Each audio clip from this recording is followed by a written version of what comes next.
Hey, welcome to the Weekend Rewind. This time I'm sharing a conversation. This is the second time I had Mark Bowden, world's leading body language expert, on the podcast. And I will share the intro I did for him, actually, the original intro, because I think it's worth repeating. But the reason I'm sharing this today is because I have used some snippets from this conversation in a recent webinar. So I wanted to play the whole thing because it's so valuable. Enjoy the episode and I'll speak to you tomorrow. Now, today on the show, we've got Mark Bowden. And if you're thinking, who's Mark? Well, you're in for a treat. First of all, I interviewed him back in episode 102 of this podcast, and it was the most popular, the most downloaded episode on my YouTube channel. It's the most watched video, and he is back today. Now, Mark is a leading expert on body language, and the last time we spoke, like I said, was back in January. We spoke all about body language IRL in real life. He said some absolute truth bombs in that episode that surprised many of us. I think as facilitators, we think our job is reading the room, and he says there's not much point in doing that. You shouldn't read the room. In fact, there's some things that you can do, which he also shares in this episode, to figure out whether your participants are enjoying the experience and getting value from it.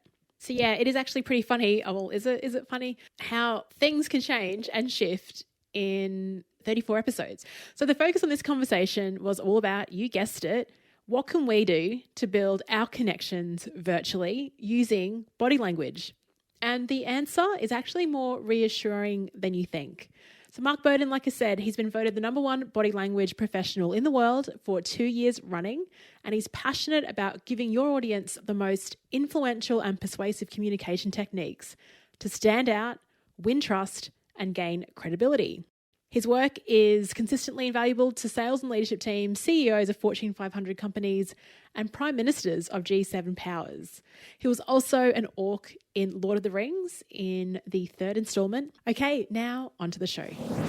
I'm so delighted to welcome back to the First Time Facilitator podcast, Mark Bowden. Now, Mark, I don't know if you know this, but the episode that I recorded with you is the #1 most downloaded episode. So what has that done for your career? I don't know. I wasn't tracking it. That's brilliant.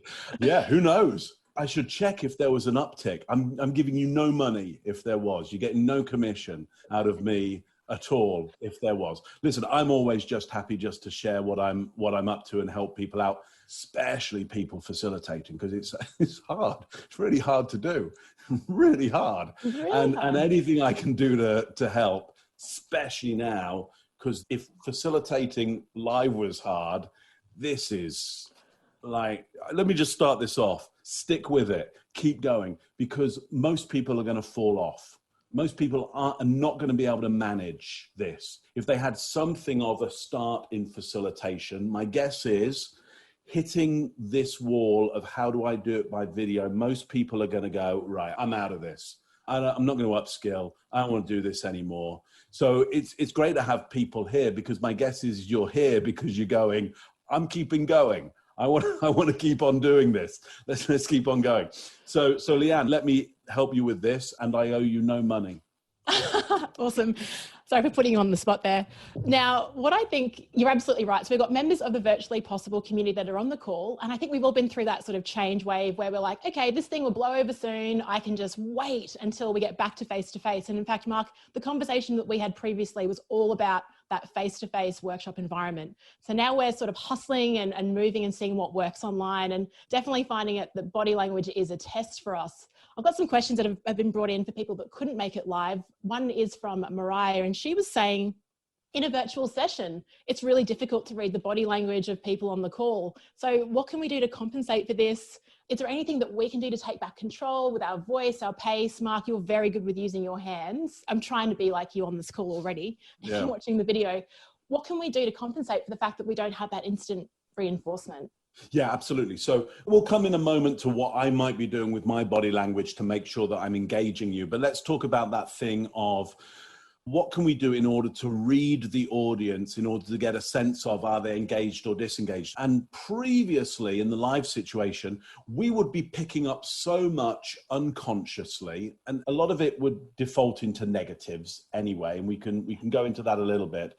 But ultimately, I can't hear you move, all of you move. right now. And if we were live, I'd literally be able to hear you move. I would feel the air move as you move around. There would be some quite unconscious signals that would be coming to me that unconsciously I would be reacting to.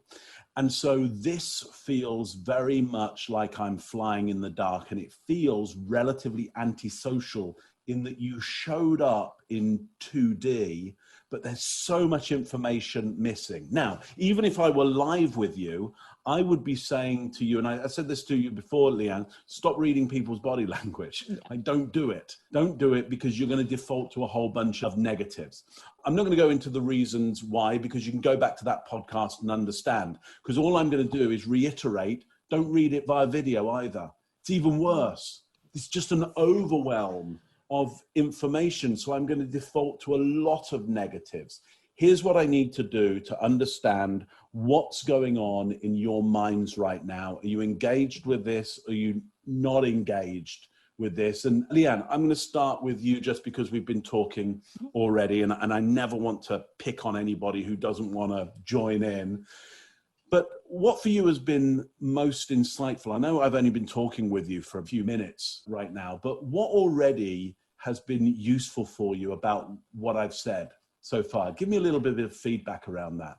Well, to be honest, it's probably what you were doing before we even hit record. And just to share that with everyone that's listening now, that this part would have been edited out.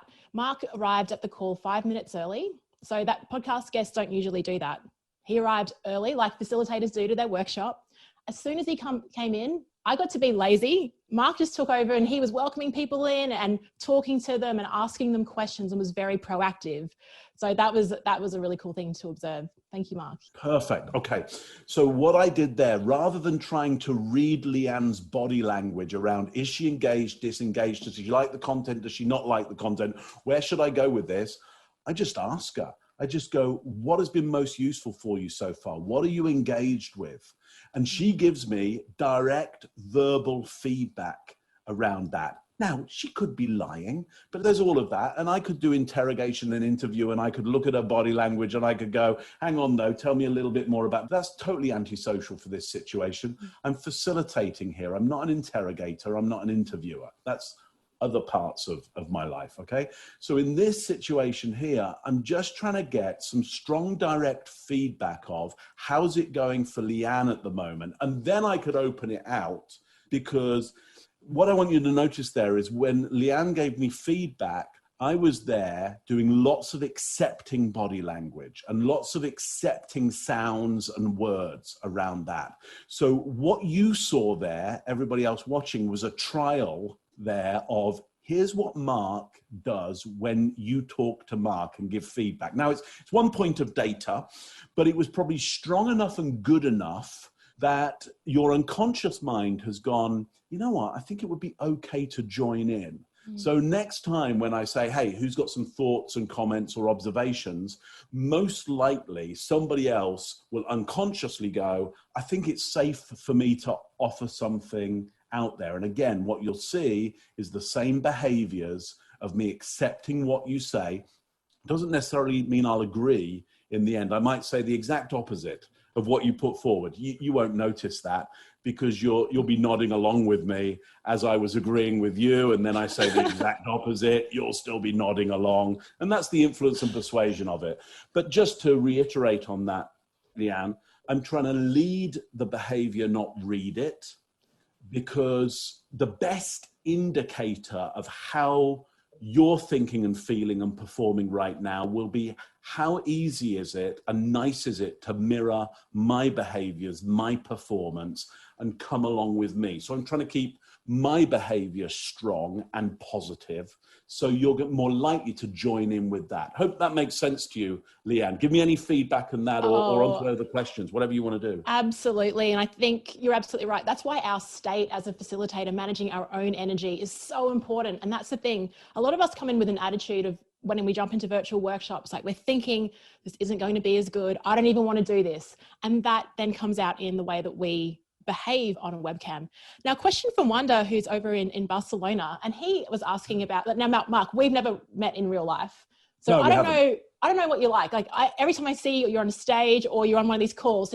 And his question was all about our gestures, our facial expressions, and how much do we need to ramp that up or ham it up in front of a webcam? Is it, if we're normal in real life, if we're a 5 out of 10 with our body language, do we ramp it up to a 7, to an 11? Like, how far do we go in terms of making it more animated? Yeah, so my best way to explain this to you is to make you think about when you watch content on video that you like and you enjoy, okay? Because at the moment, that's what we're up against, okay? That's what we're up against. I come on here and your brain goes, well, hang on. Normally when I watch video, I get to choose to watch what I want, when I want, as much as I like to watch of it. And if I want to switch to something else, I get to do that. And I get to do my email at the same time and go to the bathroom if I want to. Like, you're in charge normally. And suddenly I've come on and, we're going to be together for an hour. And partly your brain goes, well, this is not on. This is not the usual deal when I watch my screen. Usually I'm in charge of this. And also your brain goes, usually this is pretty animated. It's going to change scene a lot. Lots of different people will talk. There'll be kind of drama will happen. And if I want to interact with this, my interaction is I switch to something else. That's your normal situation. And what most people are doing when they get onto well, here's what's happening with most people. Let me just show you what's happening with most. Oh, nice. This is what we're getting with most stuff. Yeah. And just see how engaging this is. You can't see my gestures because I'm so close, because I'm using my laptop as a laptop. It just so happens that I'm on a video call now. I haven't adjusted this in any way whatsoever. Here's what I'm going to do now. I'm going to throw out the papers from my waste paper basket. I'm going to put my laptop on top of that because now my laptop is a camera, not a laptop. I'm going to animate the frame, which means, and I'm not saying you need to animate as much as I do. I'm just giving you a sense of what the difference is when you start to see movement in the frame. Video is a moving visual medium. Yeah, it isn't still pictures and a voiceover. It's a moving visual medium. It is animated, which means anima. It has life. I need to keep showing you that I'm alive. One of the ways that video traditionally stops being a sedative for you is it keeps flicking from angle to angle to angle, person to person to person. If it's just me talking on my own, I've got to make sure I really animate and actually bring in different voices as well. I'd start to be my own devil's advocate and argue with myself and all kind of, but luckily in this situation, I've got Leanne, who I can throw to and go, well, what do you think of this? And it means there's a scene change for you. Love that. But yeah. But ultimately, what I need you to understand is that you are used to seeing moving, animated, lively pictures. And if I don't do that, I'm not conforming to your understanding of what should happen on this screen, and you will switch to something else. Also, it was so easy for you to get onto this call. It's very easy for you to get off. It's easy in, easy out. You're not socially invested. You didn't walk here. You didn't pay for a ticket to get on a plane. You're not sitting next to one of your colleagues, like shoulder to shoulder, especially the colleague who maybe hired me. So you're not there going, I better really show that I'm really interested in this because I'm sitting next to the person with power who hired this person. So I better show that I'm liking their decision at the moment. So you've got very little social engagement, which means I've got to animate, I've got to socially engage you, I've got to make you know that I know you're there, and then you're most likely to feed back with me and engage with me. So Leanne, thoughts about that? Any questions? Yeah, well, I guess now it's funny, you basically at the beginning you said don't look at everyone's nonverbals, but the second that you switched to that webcam, to your laptop webcam, and you were just that talking head on it, everyone laughed. Like I could see everyone just like grinning because we've all been on those calls. We've all been that person, right? That's just hopped on and like, just I love that you bring in scene changes. That really talks to contrast. So in terms of contrast, I mean, let's bring in a third character here. I'd like to move over to Steph, who's going to come off mute and ask you a question.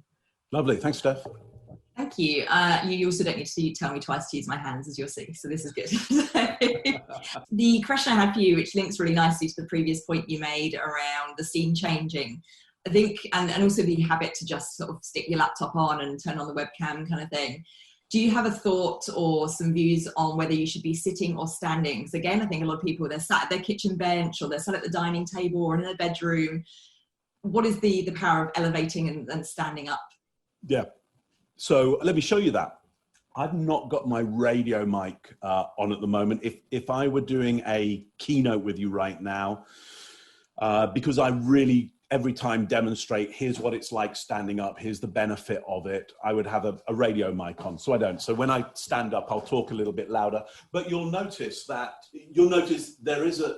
kind of a benefit to this. You can see more of my body. You can see my open palm gestures at navel height. It's good. It's trustworthy. You can see how big the space is that I'm in. It looks optically quite big. It's not that big, but the camera makes it look optically pretty big. Here's the tricky thing, is that we lose intimacy. What the camera does, cameras do two things really, really well. They do wide shots really well, and they do close-up really well. Mid-shot is a bit tedious for a camera. So that's why, you see in a great film, it's bit, yes, someone is saying, what, no Red Sox? Are they, I haven't got them with me. I know, I'm breaking my own rules around this. So in a film, we'll start with a big opening shot so you can see the big context, and then you gradually come into close. Here's the interesting thing about these cameras is they do close up really quite well. And I managed to get into personal, even almost intimate space with you straight away, which in a normal facilitation, I would never be able to do. I've got some skills that mean I can move in pretty quickly and not disturb you and freak you out, because I've got some countermeasures to that and some maneuvers that I can make. But ultimately, I start off in personal space with you, and that triggers you into a sense of intimacy. And in this position, because my mic is right here, I can tone my voice right down. I can speak to you in a very kind of personal way. And if I talk to just one of you in a really personal way, my guess is you all kind of feel that personal nature to it. So this is what the camera does really well. Would I stand and do stuff? Yeah, I would, but I think this is where the real benefit is, in the close-up shot. So do what you like and vary it. I can see some good reasons to go, look, I'm going to do some stuff close up. I'm going to do some stuff mid-shot with you. I'm going to stand up. I'm going to maybe get a whiteboard out. I might do some big diagrams up here. I'm going to come back to you here. I can see the benefit in doing a stand-up meeting or a stand-up facilitation for a period of time in order to elevate the energy, get people thinking, get people a bit faster moving because they're standing up. For me, I'm sitting down a lot. So I'm doing this all day. You all know how tiring this can be. And I do like to lean on the desk, and it does mean that I'm supported when I'm trying to do this intimate behavior with you. So I hope that answers your question, Steph, and gives you enough to go on there and some good reasoning around any of that. Leanne, what else? Yeah. Thoughts, questions? Yeah, we've got a follow-up from Laurie on that. So Laurie, would you like to come off mute and ask Mark a question? Sure. I think you did answer it as well, Mark, because I know for me, I do keynote and I also do training. And so I just did a keynote presentation where, and that's why I was curious, I see you from head to toe, stepping back, whereas I was just, waist level when I was standing doing my keynote. So I was able to move in and get closer and more intimate. And then when I went and I sat for the rest of the day doing a virtual training, which was much longer, it was sitting and, being able to interact that way. But I also like what you said is still, whether it may be in the training, getting up, moving down. But I'm curious with that feet and far away, tell us a little bit more about that positioning. Yeah, so I think what you're hinting at there, which I think is spot on, is the idea of, can you get some variety in there? You've got the possibility of variety. Why not use that possibility? So I think what we got to look at is, what is the potential meaning within that variety? Again, there's a sense there of intimacy when we get close. Like, we can talk about stuff that's maybe a little more challenging. I can get you to open up a little more, like, tell me personally how this affects you, or what have you. Then I might want to jump up and go, okay, so let's look, and I might want to kind of map stuff out for you. So let's look at the transitions of this. If we start off in this state over here of not quite knowing, how to best perform on video, I think all of us have moved forward a certain way on this. Where I want us to get is over into this position here where we really understand what we're doing and we're super confident about it. So let's go to content that's going to really help you with that position there. So what I'm trying to create there is a dynamic around it. So there's, it's difficult for me to put down rules, because rules are terrible and principles are excellent. And so my principle there is the space has meaning. Try and use the space in a meaningful way. Create meaning around the space. Like, I'm looking at your space, Laurie, there, and already there's meaning for me in the bookshelves. There's potential meaning for me in the chair right at the back, meaning for me in the desk, and I'm going, what might that meaning be? So I would just be exploring that and seeing what's possible. I hope that answers your question. I think, Kevin, you wanted to jump in on something. Is that correct? Yeah, sure. I guess my first question mark might be, so what does the Wayne's World background mean in that context? Well, look, I got no problem with fun backgrounds, because they're a lot of fun. And you notice it, like, initiated me because there are objects in there that I was interested in. I think backgrounds that are virtual, for want of a better word, as long as they've got something in it that would help me understand something that you value. Yeah, it helps me understand you. Yeah, so look, I've seen people put up the desert, the island in the back of them, and that can be fun. But if they don't like going to that island for their holidays, or it's just an arbitrary kind of thing there. But if they're able to say, okay, so here I am in a place that I would love to be right now. Unfortunately for all of us, we may not be always in the places we would love to be, but I thought I was just going to sit on this island with you and start the day here, because it makes me feel kind of refreshed and optimistic about the day. So that now I've got context. Now I see, okay, we're valuing optimism, we're valuing being in a place that we enjoy. So I think you've got to make these virtual backgrounds have meaning. And what's great about backgrounds where I can actually see detail is that I can understand something about what you value. Like, for example, in Laurie's background there, the heart shape is very visible. Like, it's one of the most visible things. So I've got to expect that there's something about whatever that means to Laurie, but that's important.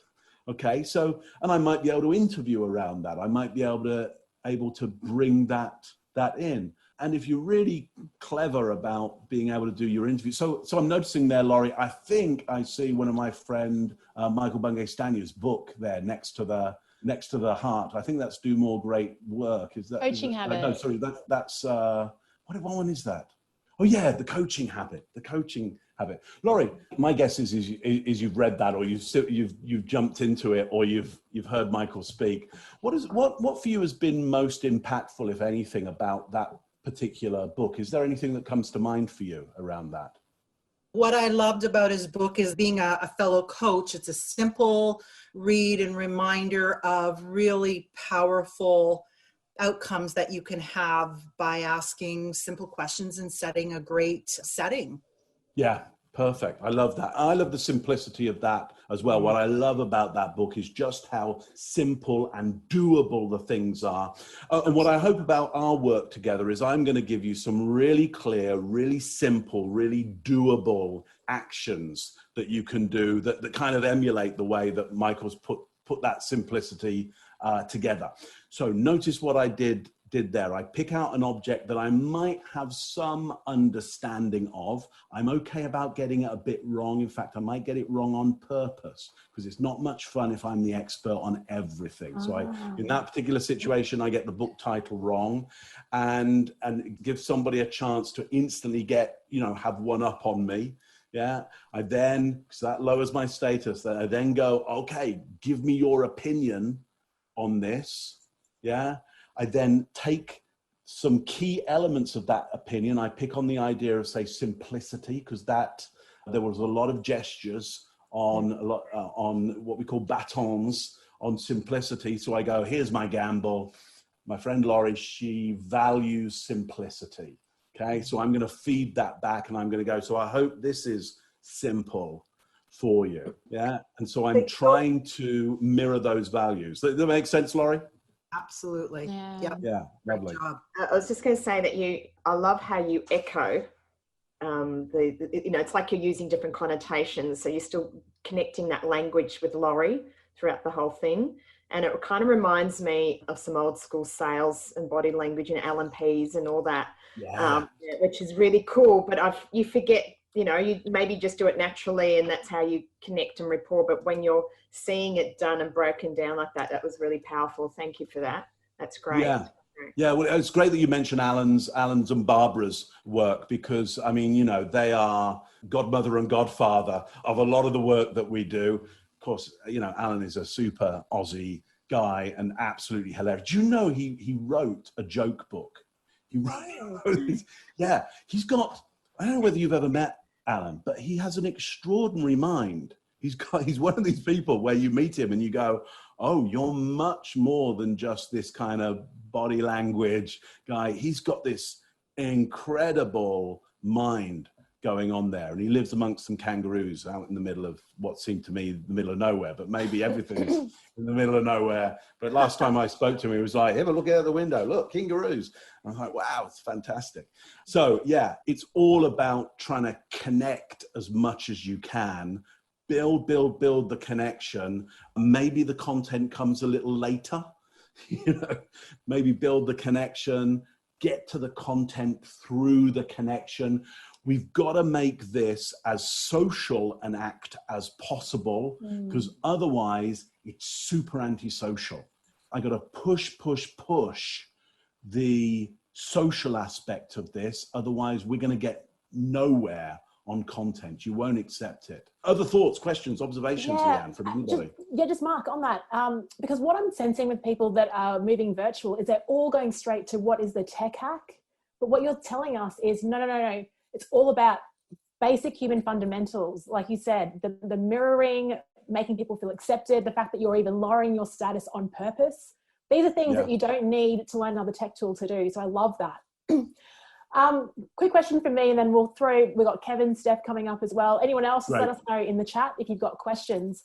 Mark, you've alluded to this a little bit earlier, and we spoke about it on the last show because I was like, oh my gosh, where do you have this energy? And look, for me, I get a lot of energy from being out and with people. Now I'm contained within 4 walls and I've got to ramp up my own energy. I mean, this is the end of the day for you. You've probably been on these calls all day. How are you? I got another one after this. Oh my gosh. So how do you maintain your energy? My fourth today. What? And are you still like this the whole time? Like, how do you do it? Oh no, you should see me afterwards. Literally, I come out of this room. Yeah.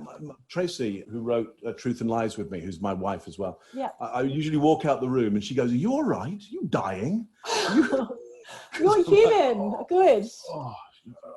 I turned 50 this year. So not that that's that should be a killer thing by any stretch of the imagination.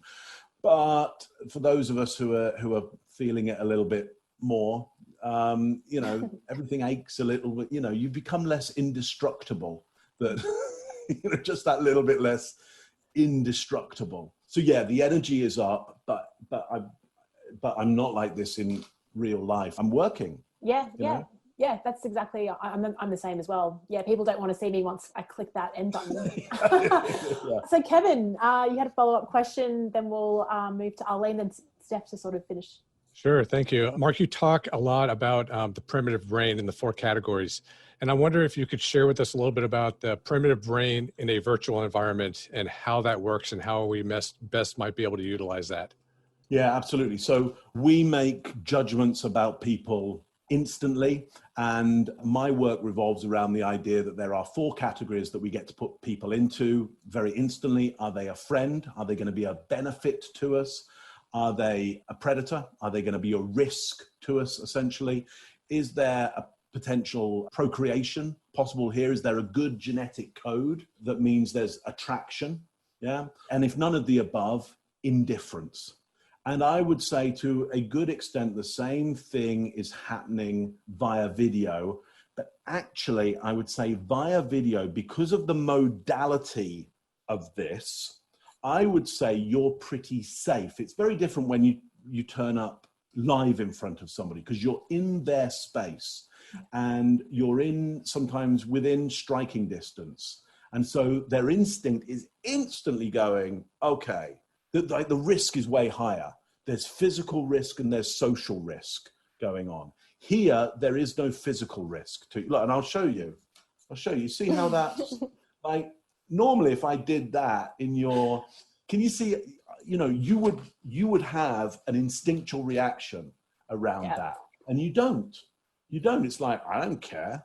So your brain gets it. Okay, it goes, you are physically safe right now. I believe what is overriding in this is what you're used to in this technological modality, which is you are either passive, TV, and I'm looking around us here, and I'm going to gamble that all of us here grew up originally with television, which was, X amount of channels and a certain amount of choice. Certainly I grew up with only 3 channels originally, and there's very little choice. So you become very passive. You just go, look, I will just consume whatever is available to me.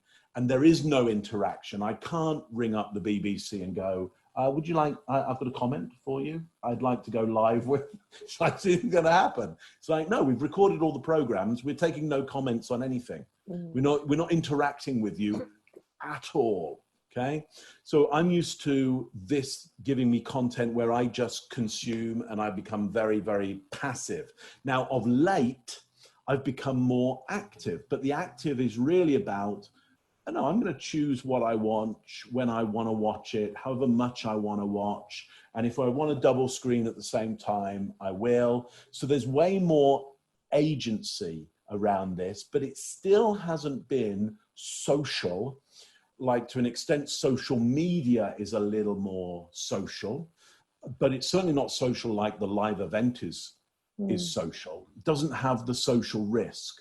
So to kind of sum this up, Kevin, I think what's happening here is disengagement. Here's my gamble. You will disengage. Because of all that, I'm going to lay money that you disengage. So I've got to do everything possible in order to countermeasure your disengagement from me and the content due to how you're used to behaving when you watch a screen. I hope that makes sense to everybody.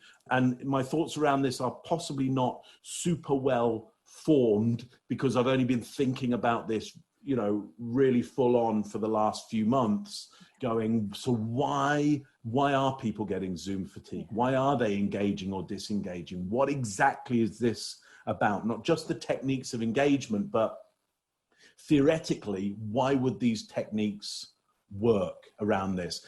And at the moment, what I just told you there is my best guess around that. And I'm thinking, because I tend to think I'm right, I think my guess is pretty right. So I'm open to discussion on that, because I might get, between us, we might get even more right. Anyway, I hope that answers your question there, Kevin. That's awesome. Yeah, that was great, Mark. I appreciate that. And I think when you look at, number 2, which is enemy, and number 3, which is, sexual partner, those 2 are kind of out in this virtual environment yet. So now we're left with indifferent and friend, and boy, we just want friends. So there's going to be automatic engagement, it seems like. I think you're right. I mean, I can steal your time and therefore show up as enemy, but it's going to be hard for you to predict that in 1/50th of a second from my visual image on the whole. In live, you know, instantly I can provoke that in you. I could do it. People do it accidentally. They provoke people with a predator sense. I know how to put you off me instantly or switch you to friend or, you know, sexual partner. There's a bit more gradation in that on the whole. There's a bit of a tricky, else, you know, I'd be a dating coach, not a communication coach. So that's a little more tricky because, you know, there's a lot more personality and gradations and ideas in there essentially. But you're right. What's my gamble? My gamble is, it's the same as live, indifference. Only here, amplified. And it costs you nothing to get on this. It costs you nothing to disappear. Whereas indifference in the live situation, people still sit there. They go, yeah, oh, well, I'm going to, because I took a plane and I'm sitting next to the boss. So, but I don't care about this. In this situation, they're like, oh, I'm going to black screen and I'm heading off somewhere else. Yeah. You know. Anyway, I hope that answers the question there. That's cool. Be interesting to test your hypothesis and to see, like, I hadn't really jumped on calls with people in the younger generation, you know, like 10 to 15-year-olds, people that grew up with interactive stuff. So I'm wondering if they'd be more interactive as opposed to, I guess, people like us that just consumed media. Arlene, would you like to come off mute and ask a question? I can ask on your behalf, or you're more than welcome to throw it in. She's got a question about making strong connections. Yeah, lovely. Arlene, you're on mute. Okay. I would love to hear more about what can we do to establish really strong connections and build rapport with people quickly so that they feel comfortable, that we're friendly, that this is going to be a great, safe learning environment. Yeah, okay. So give me some feedback on this, Arlene. What for you, give me like your top 3 things that would, for you, say, okay, I think I'm in a safe learning environment. Just give me a little bit of feedback on that. Top 3 things. Probably one of the first things would be that the facilitator is exhibiting empathy and warmth. So really good staring down that camera lens and really strong eye contact, I think, would be helpful. Yeah. I think smiling typically too, and not overdone, but some good smiling helps people feel like you're warm and approachable, friendly. You're not going to bite their head off if they have a question. Yeah. And then just actually inviting people in, probably. Perfect. So I've written those down because they're really important. Let me just deal with the first one, that idea of empathy. So here's what I did just there, which is, again, I'm not going to guess at what's going to connect with somebody else. I need them to give me the instruction manual. Yeah, I asked for the instruction manual from you. And I said, what for you are the top 3? So the little trick there is your brain loves to do hierarchy. Yeah. And if I ask for your top 3 or your number 1, the brain goes, oh, that's exciting. I get to put stuff in an order of preference. And so it really loves to give people the answer. Yeah. It's a classic of interrogation, is when you want somebody to tell you something that they didn't think they were going to ever tell you, you get them to do priority, and they soon, they soon, once you go, so what do you think the top 3 murder weapons are? Like, oh, gun. Okay, which one did you use? The gun. Oh. So the idea is that if I get you to do priority, you're more likely to talk to me. And to show empathy, all I do is, just as you said, smiling. So I look down the camera, I nod my head, I do a light Duchenne smile. Okay. Oh, and the way to do that is make sure I'm always doing that, is I've got a little Post-it note behind my camera with a little smiley face on it as well. So that, I'm always reminded, look down the camera and smile. So I smile, I nod my head, I do accepting, open body language. So that gives you a sense that I am empathetic towards your ideas. And then, oh, you know what? I don't know whether you can read this, but I'm super dyslexic. And that's well, I think, invite. By the way. I said so invite. I don't even know what I wrote on the third one. What did you say on the third one, Ali? I think I said invite them in, like openly say, Right. What would make you comfortable? Tell me what would make this environment great for you. Yeah, thanks for that. So again, I do it there. I try and invite again and again your input on this. And again, I accept your input on it. Yeah, Arlene, what's your thought? Okay, was that a legitimate question about your illegible handwriting, or was that a way of inviting me in again? Oh, it's totally legitimate. I had no idea what I'd written there, but here's one of the other things. I'm totally happy. So I'm ranked as number one in my field, like 2 years running in the world. And I've constantly got to remember, lower your status. Don't lower it, or they will not join in. You will outrank them. They won't like you, or they'll feel too in awe of you or something else. There's a super positive one and a really negative one and everything else in between. So that was just, if it was anything that was thought out, it's that here's an opportunity for me to lower my status around you and basically go, I can't read and write very well at all. And to go, help me with this. Yeah. So yeah, no con there, but just a good legitimate reason to use the principle of stop being the expert all the time. Try and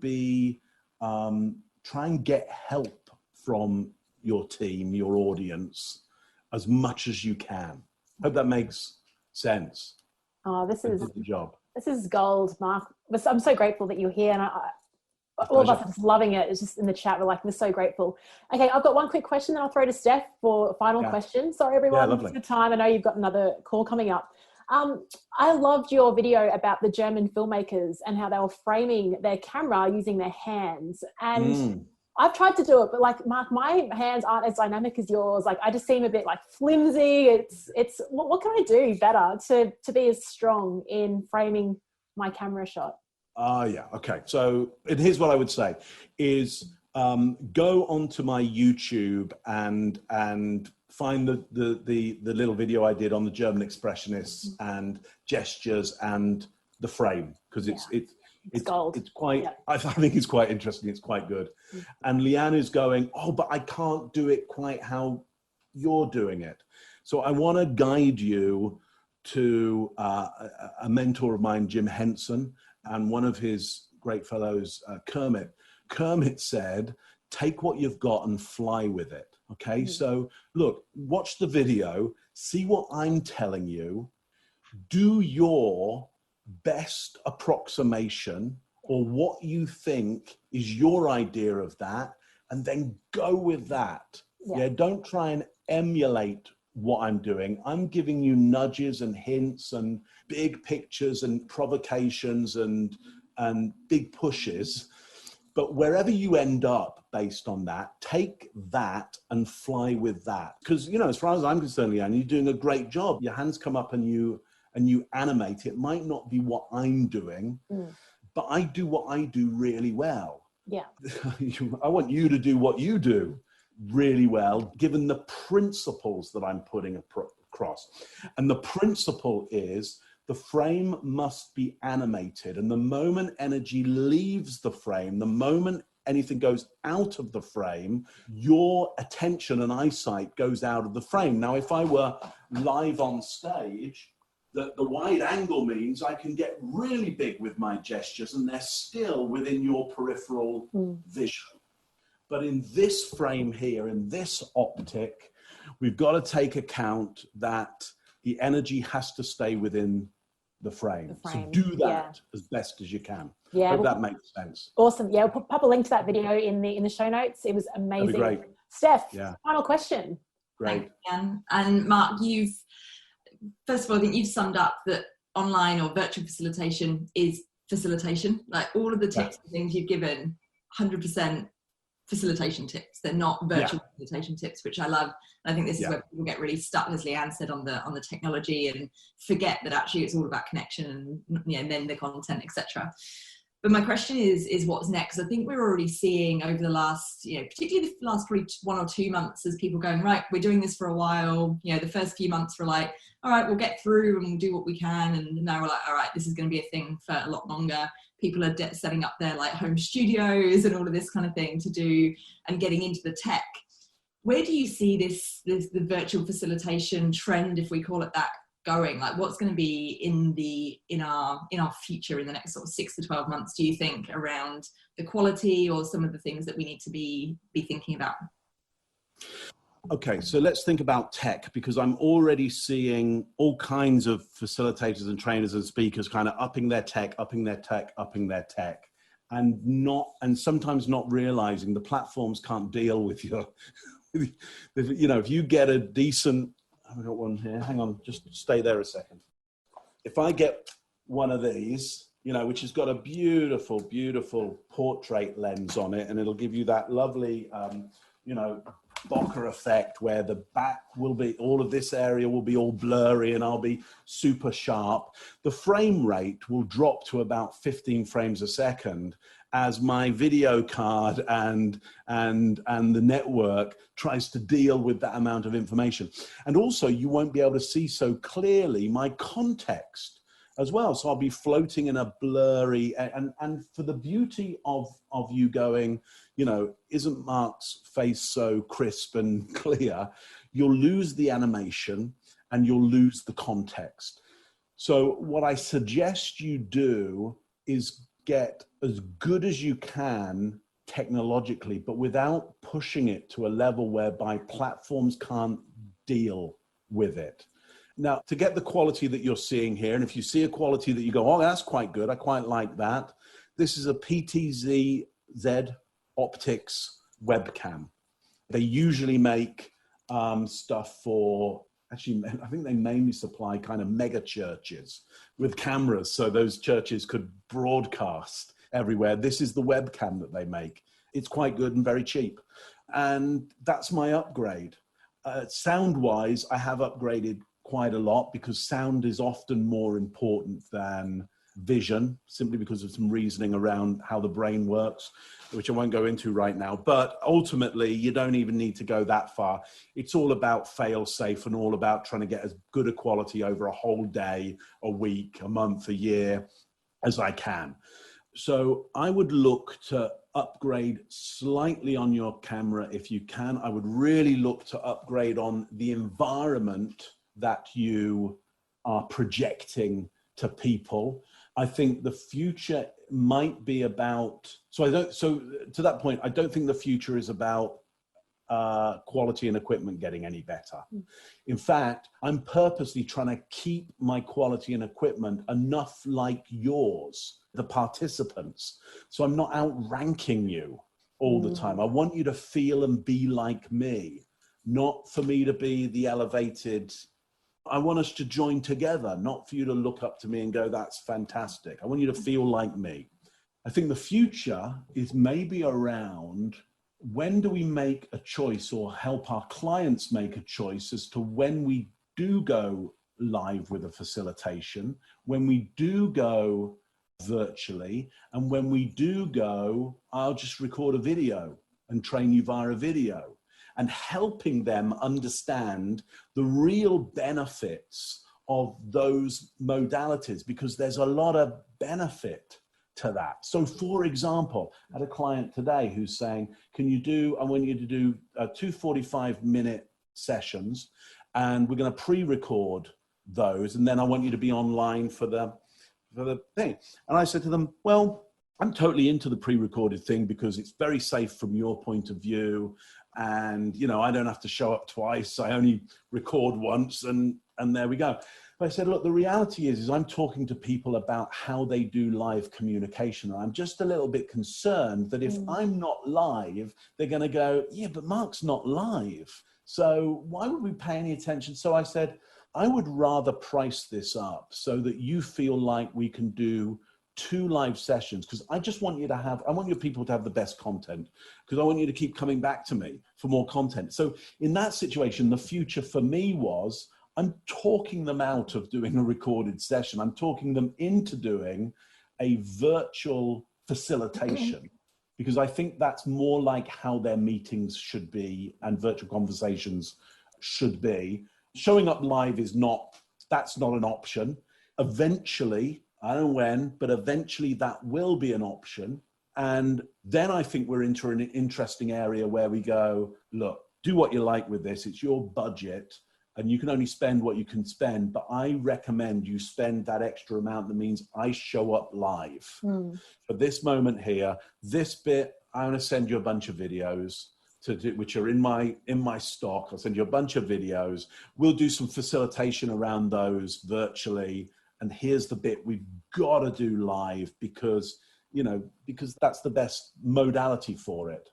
I think having your clients used to those different modalities now, and you helping them understand the benefits and the economics of it, I think that's the smart future around this. I don't know what other people's thoughts and feelings are, because I'm as new to this as you are. Yeah, you know? It's certainly been a real leveler, and I think we're all trying to figure it out. And I certainly am detecting that trend as well. And I see a few people nodding their heads as well. I think it's about us thinking what will work best, what the outcome is, and then designing for that.